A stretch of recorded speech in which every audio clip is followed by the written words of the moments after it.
My name's Tom Simmons, our Captain Tom. That's what I do as a job. I run Captain Tom's recording studio. Captain Tom's opened its original location on D Street in Aberdeen in May 1997. Why did I start it? I'd been running successful dance nights and club nights as vice president of the Student Association the year before that, and that kind of led me to the connections to do it. First 3 years we were on D Street in Aberdeen, which was, literally it was about 1,000 square feet, if that, probably about 800. It was tiny, the front rehearsal room was 12 foot by 12 foot by 6 foot 6 high. It was just, if you were a six-piece band, just forget it, But I think what we proved during that period is that people really wanted somewhere to jam. I'm obviously on the physical, practical side. It's mostly rehearsal rooms. We've got 5 fully equipped rehearsal rooms, so anybody can just walk in and jam. All they need is a guitar. And even if they haven't got one of them, we'll rent you one of them for £1 an hour. So, all you really need is to want to jam, and we can give you a space. There's a recording studio where we record everything from voiceovers for radio to tracks for theatre to releases on the label to releases on other labels to kids' birthday parties, you name it, we do it. In a strange kind of way, Captain Tom's becomes a hub for musicians because it's somewhere where everybody else in the building is on the same page as you. And people come here just to sort of hang out and get the banter and stuff because it's just somewhere to go. Where you're going to meet other musicians that are actually interested in the same thing as you. So it's, on the one hand, it is just a studio, but on the other hand, it's more than that because it's at the heart of a community of many musicians.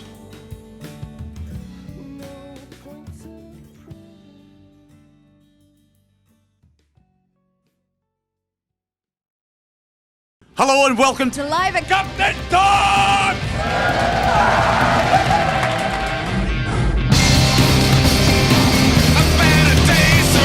Yeehaw!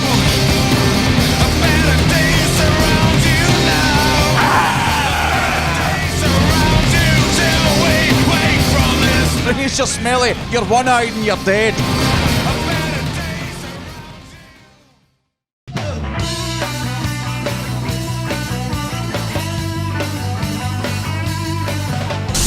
Do not ask me.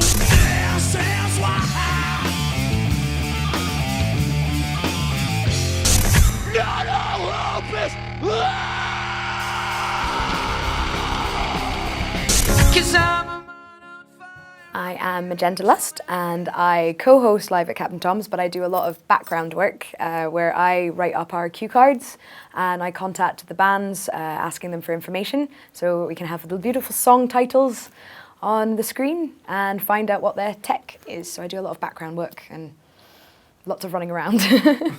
But mainly I am the pretty face to Scott Ironside's madness. We've got quite a show for you today, ladies and gentlemen. Yes, Magenta, tell us all about it. Tell you all about it. Why don't we just go see? Okay, Should we let's just have a go wander. see? We'll have a wander through to the studio to meet our first band today. Well, after you. After me. Oh. Hate to see you go, love to watch you leave. I was out at a Dear John gig at Downstairs and I was known for modelling for Kiss My Kunst, the clothing company, and Louise, who is the wife of the duo, came over to me and she was like, you have to do this thing, like it's amazing, you'll be perfect for it. And she was very overexcited and I was like, I don't know what you're talking about. What are you doing? And then she dragged over this very, very hairy, very loud Scottish man. How are you feeling about it today? I'm feeling hungover, tired, but this is fantastic. This is Electric Boogaloo. We're just heading through to the studio here. We've got our first band today. He told me to contact Tom, who I messaged on Facebook and came in for a little meeting and helped out with the Fat Hippie Battle of the Bands last year, which is where Dear John and Ray Bauer got signed, followed by Deadfire. And then we had the first episode, and since then it's been like, yeah, here we are. With the Live at Captain Tom's thing, and with everything you do in the music industry, you're not really sure what's going to happen when you do it. You book a lineup for a gig, you hope it will be busy, but if you get there and there's 5 people, despite the fact you've put all the effort in you can, you don't kind of decide what's going to happen. And with Live at Captain Tom's, we were really unsure how the public would respond to it, how the musicians would respond to it, even how Aberdeen would respond to it, or even how we ourselves would respond to it. And to that matter, whether it would even work or not. So when we did the first episode and brought together a bunch of bands and got them all to play and put it up online, and there was a lot of interest from local press, a lot of people viewing it live, a lot of people watching the playback, and a lot of the bands really happy to be involved and have a good quality live audio and video recording of their band. And we realised kind of what it was. That's why we ran with it, and we're now a year and a half into it, because we get bands from all over the world getting in touch about it, because unlike a gig, which is always geographically restricted, live at Captain Tom's kind of isn't. The reality is, a good friend of everybody in the scene, a guy called Steve Bruce, who was a guitarist in a band called Turning 13, he passed away at the end of 2013, and that brought the whole scene together. We had a big gig in Lemon-Tree on the 19th of January 2014, sort of in his memory, to raise money for his family and stuff, because it was quite a shock thing and it affected a lot of people, and that was a huge gig. And the company that do the streaming for Live at Captain Tom's, who are called Creopix, we met them that night, because they were kind of friends of Steve's as well, and friends with some guys in the band.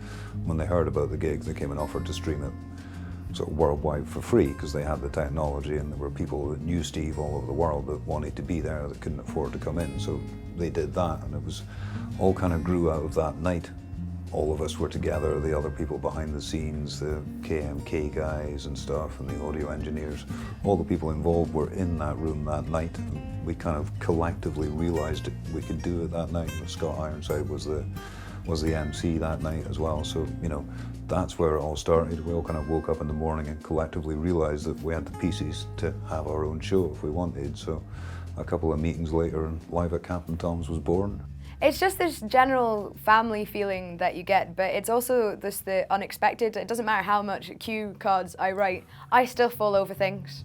I fall out of boxes, and we never know how Scott's going to take the cue cards, because he comes in on the Saturday morning, we basically hand it, and then he kind of goes, yeah, that's fine, and then he does his own thing. So it's really fun working with him, because he's got his own confidence and his own way of presenting. Before. Quickly, to It the has desk. happened before. It happened in the last episode. Where were you?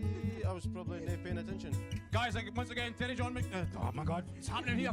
Terry John and everybody, I didn't know what's going on here. We're heading out. People are grabbing me, touching me in places I don't really wish they wouldn't. Oh, goodness gracious.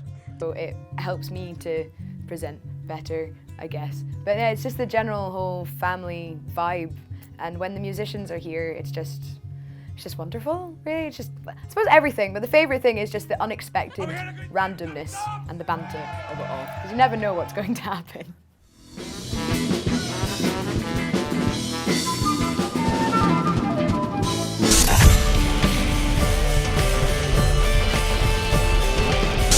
We're still 100 miles to Michigan.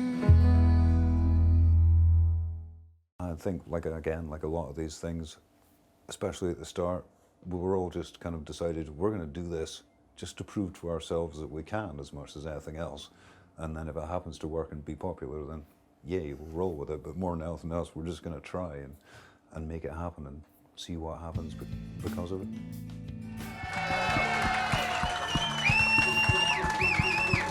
Tom, do you want to come over? Join us. Join us.